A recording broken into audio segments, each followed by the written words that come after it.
ভাইরে, আগের সরকার কিছু হইলেই ইন্টারনেট বন্ধ করে দিত, আর এই সরকার বিকাশ বন্ধ করে দিচ্ছে। আজ বাদে কাল নির্বাচন, এই সময়টাতে মানুষ কয়টা টাকা ইনকাম করবে, বিকাশ দিয়ে লেনদেন করবে, এটাই তো স্বাভাবিক। কিন্তু এটা ইউনূস সরকারের সহ্য হয়নি, তাই বিকাশ রকেট নগদে 1000 টাকার বেশি পাঠানো যাবে না, বন্ধ থাকবে ইন্টারনেট ব্যাংকিংও। কেন দাদু, এমনটা করার কারণ কি? দিন শেষে যারা সংসদে যাবে তারা কম বেশি সবাই চোর। ক্ষমতার চেয়ারে বসার পর জনগণের হাজার হাজার কোটি টাকা চুরি করবে। এখন নির্বাচনের আগে এই সকল চোরদের থেকে যদি কয়েকটা টাকা খায়, এটা কি এমন দোষের হবে? দেখেন ভাই, আমার সহজ কথা, ভোট একজনকে দিলেও টাকা সব দলের থেকে খাবেন। বিএনপি আপনার কাছে ভোটের জন্য আসলে বলবেন, আমি তো জিয়ার আদর্শ সৈনিক, চাঁদা তুলি দৈনিক, বিএনপিকে এমনিতেই ভোট দিব। কিন্তু সমস্যা হলো আমার বউয়ের জামদানি কিনে না দিলে সে নাকি বিএনপিতে ভোট দিবে না। জামাত আপনার কাছে ভোট চাইতে আসলে বলবেন, মুসলিম হিসেবে জামাতকে ভোট দেওয়া আমাদের নৈতিক দায়িত্ব। কিন্তু সমস্যা হলো আমার দাদি, উনি বলেছেন গায়েবী হাদিয়া না পেলে জামাতকে ভোট দিবে না। এনসিপি আপনার কাছে ভোট চাইতে আসলে বলবেন, তোমাদের এমনিতেই ভোট দিব,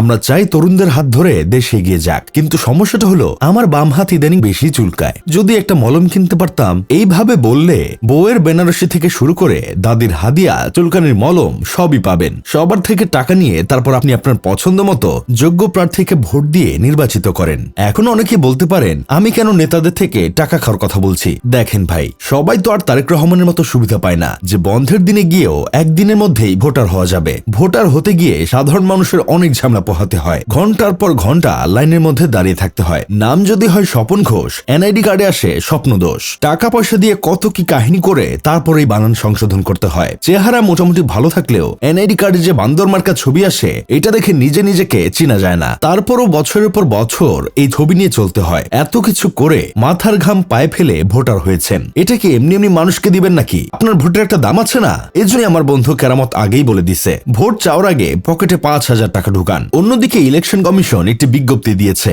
আগামী 12 ফেব্রুয়ারি ত্রয়োদশ জাতীয় সংসদ নির্বাচনে 400 মিটার মধ্যে ফোন নিয়ে যেতে পারবে না। চরম ভালো একটা সিদ্ধান্ত নিয়েছে, কারণ ফোন নিয়ে গেলে তো ভোটের আগের রাতে যে তাহাজ্জুদের নামাজ পড়া হবে তাতে তো সমস্যা হবে। নেতাকর্মীরা ভোটের আগের রাতে নামাজে মনোযোগী হবেন। ফোন নিয়ে গেলে দেখা যাবে কেউ না কেউ কল দিবে, তখন ফোনের রিংটোনের শব্দের জন্য নামাজিদের সমস্যা হতে পারে, তাই নিষেধ করেছে। এখন আমার কথা হইল, 400 মিটারের ভিতরে কারো বাসা থাকলে তারাও কি ফোন ব্যবহার করতে পারবে না, নাকি তাদের ফোনগুলো সরকারের তহবিলে জমা দিয়ে আসতে হবে? মানবতার আম্মু জাতীয় পা এর আগে যে 3টা জাতীয় সংসদ নির্বাচন করলো, সেই নির্বাচনের ভোট গ্রহণ তো ভোটের আগের রাতেই হয়েছে, তখন কিছু ভিডিও লিক হয়ে যায়। তাই এইবার সরকার যথেষ্ট সতর্কতা অবলম্বন করছে যাতে কোনো ভিডিও লিক হওয়ার সুযোগ না থাকে, কারণ বর্তমানে ফর্মে থাকা দলটা শেখ হাসিনার দেখানো পথে হাঁটতে চায়। যাই হোক, শেষমেশ আমি গোলাম হোসেন একটা কাজের কথা কই, আপনার ভোট আপনি দিবেন, যাকে খুশি তাকে দিবেন। মাগা টাকা সব দলের থেকে খাবেন। নেতারা এখন টাকা ঢালবে, পরে আপনার পকেট কেটেই টাকা ভরবে।